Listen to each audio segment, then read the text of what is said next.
এই ওয়েবসাইটটি ফেক না অরিজিনাল এই বিষয়ে আমরা এই ভিডিওতে জানবো। সূত্র মারফত দেখুন অনেকেই এইটাতে খবর পেয়েছিল যে এখান থেকে অন্নপূর্ণা ভাণ্ডারের স্ট্যাটাস জানা যাচ্ছে বা অন্নপূর্ণা ভাণ্ডারের জন্য প্রসেস করা যাচ্ছে। কিভাবে? এইভাবে এখানটায় ওয়েবসাইটে গিয়ে এখানে লিখতে হচ্ছিল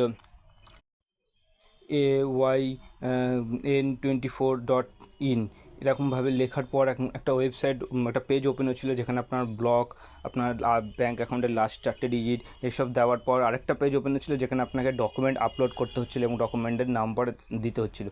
কিন্তু দেখুন বন্ধুরা, আমরা সূত্র মারফত যেহেতু এটা দেখুন, আমি এই ভিডিওতে আমরা কোনো রকম এই প্রসেসের ওপর ভিডিও আমাদের চ্যানেলে দিইনি, কারণ আমরা জানতাম যে মানে শিওর ছিলাম না যে এই ভিডিওটা মানে এই যে প্রসেসটা এটা সঠিক কিনা, তার জন্য আমরা কোনো রকম আমাদের চ্যানেলে এরকম ভিডিও দিইনি। বাট এখন সূত্র মারফত বা অনেক জায়গায় দেখা যাচ্ছে যে এটা প্রসেসটা সত্যি একটা ভুয়ো প্রসেস ছিল বা ফেক প্রসেস বলতে পারেন।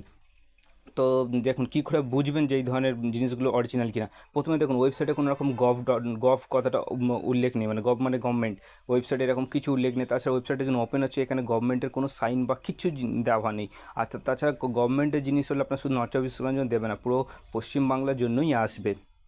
তো এই ধরনের ছোটোখাটো জিনিস দেখে আপনিও বুঝতে পারবেন। তাই পরবর্তীকালে কোনো প্রসেস কিছু দেখার আগে আপনি অবশ্যই সেটা ভেরিফাই করে তারপরে আপনার ডিটেলস সমস্ত কিছু আপলোড করবেন। দেখুন এইভাবে পেজটা ওপেন হয়েছিল যেখানে আপনার ডিটেলস দেওয়ার পর এখানে এরকম ধরনের প্রসেস আসছিলো, নিচে আপনাকে ডকুমেন্ট আপলোড করে দিতে হচ্ছিলো। তো বন্ধুরা, আপনারা আপনাদের মতামত জানাবেন যে এই ওয়েবসাইটের বিষয়ে আপনারা কি মনে করেন এটি একটি ভুয়ো ওয়েবসাইট ছিল? কমেন্ট করে অবশ্যই জানাবেন।